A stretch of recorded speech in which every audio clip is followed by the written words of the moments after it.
బామ్మగారి మనవరాలకి ఎలా ఉందో కానిస్టేబుల్కి ఫోన్ చేసి కనుక్కుందాం.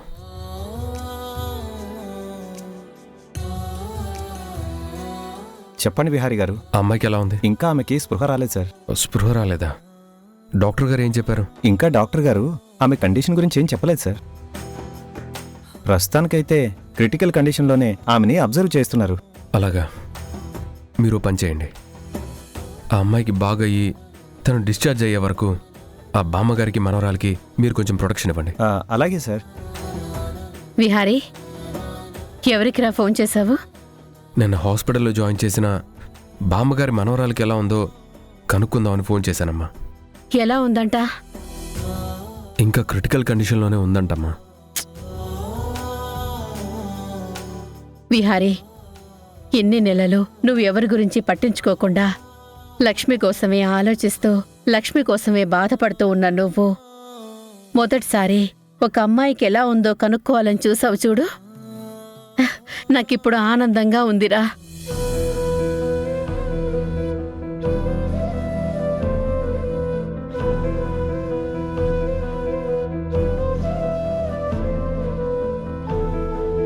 నీలో చిన్న చిన్నగా మార్పు వస్తుందన్న నమ్మకం నాకు కలుగుతోందిరా. ఇలాగే నెమ్మదిగా నువ్వు మామూలు మనిషి అయిపోతే బావుంటుంది అనిపిస్తుంది. ఆ దేవుడు నిన్ను ఎలాగైనా మారుస్తాడు అన్న నమ్మకం నాకొచ్చిందిరా.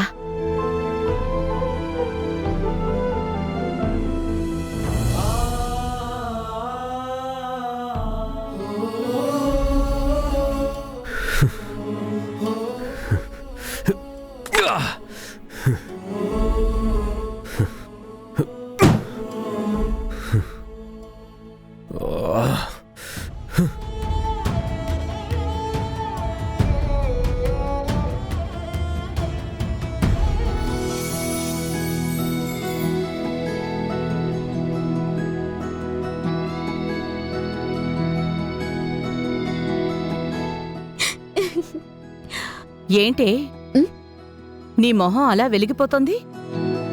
అంతగా నవ్వుతున్నావు, ఏమైంది? అమ్మా, నువ్వు నాతో హాస్పిటల్కి రానక్కర్లేదు. నేను నీతో హాస్పిటల్కి రాకపోతే నువ్వొక్కదానివే వెళ్తావా ఏంటి? అయ్యో కాదమ్మా, బావ నన్ను హాస్పిటల్కి తీసుకెళ్తాను అన్నాడు.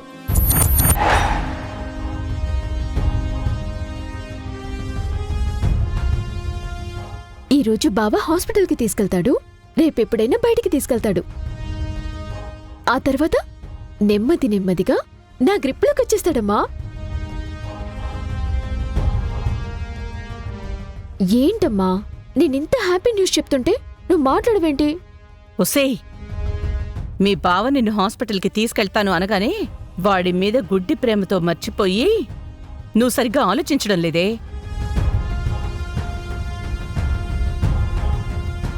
వాడిప్పుడు నిన్ను హాస్పిటల్కి తీసుకెళ్ళడానికి నీది ఒరిజినల్ కడుపు కాదు గదే.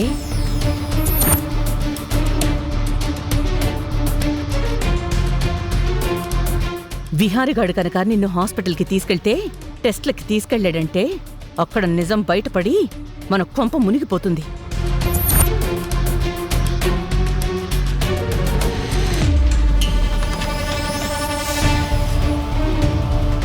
నిజమేనమ్మా, నువ్వు చెప్పేది నేను ఆలోచించలేదు. నువ్వు ఆలోచించవే. నీకెక్కువ ఆనందం వచ్చినా కొంచెం ఆవేశం వచ్చినా ఆ నిమిషంలోనే ఉండిపోతావు. అసలు ఆలోచించే శక్తే ఉండదు. అమ్మా, ఇప్పుడు బావ వచ్చి హాస్పిటల్కి తీసుకెళ్తానంటాడు. ఇప్పుడు ఎలా అమ్మా?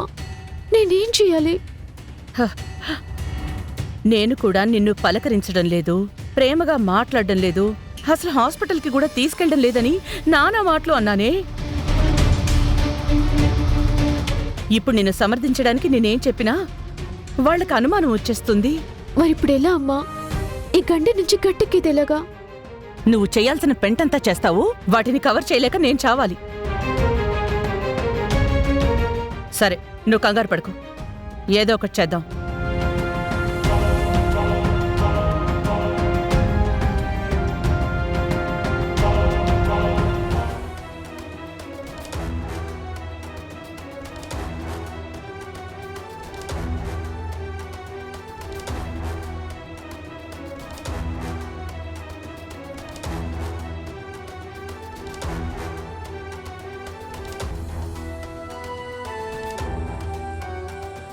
సహస్రా వెళ్దాం పద. విహారీ ఎక్కడికి రా? సహస్రాని హాస్పిటల్కి తీసుకెళ్తున్నానమ్మా.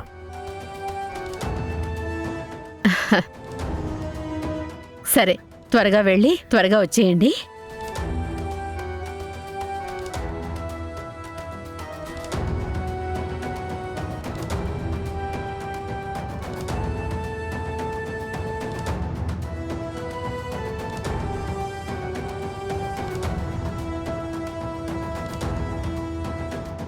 అమ్మా, ఏదో ఒకటి చేసి బావని రాకుండా ఆపమ్మా. ఏం చెప్పాలే, నాకు కూడా ఏం అర్థం కావట్లేదు. రండి.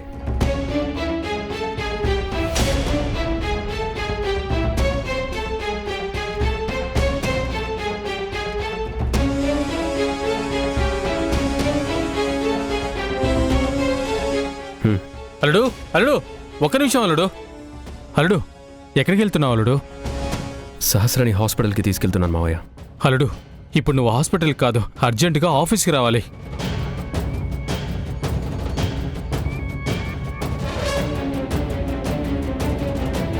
నేను ఆఫీస్కి రాను మావయ్య. బోర్డ్ ఆఫ్ డైరెక్టర్స్ అందరూ మీటింగ్ పెట్టారు, నువ్వు ఖచ్చితంగా రావాలి. వాళ్ళు ఇప్పుడే నాకు మెసేజ్ పెట్టారు.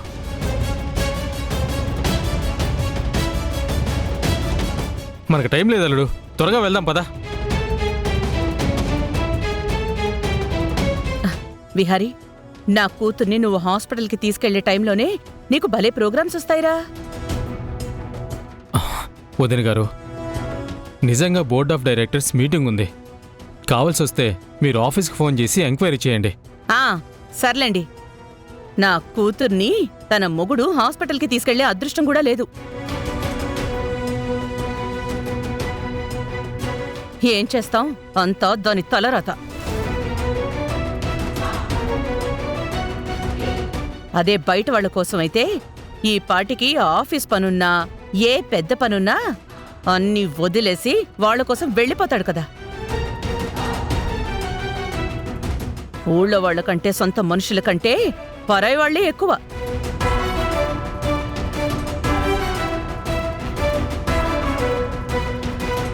అర్జెంట్ పని అని చెప్తున్నాను కదా వదిన గారు, లేకపోతే విహారీ వెళ్దామనే కదా మీతో పాటు బయట దాకా వచ్చింది. సర్లేవే, మన తలరాత ఇలా ఉంటే నాకు తప్పదు కదా. రావే, మనమే వెళ్దాం. ఇంకా చూస్తావేంటి? ఇందాక నీ మొగుడు నేను తీసుకెళ్తానన్నాడని తెగ సంతోషపడిపోయావు కదా. ఈ పరిస్థితుల్లో కూడా నిన్ను సంతోషపెట్టే రాతలేదు.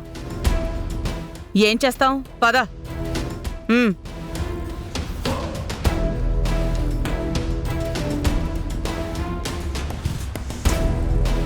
అల్లుడు, మనం వెళ్దాం పదా. పద మావయ్య.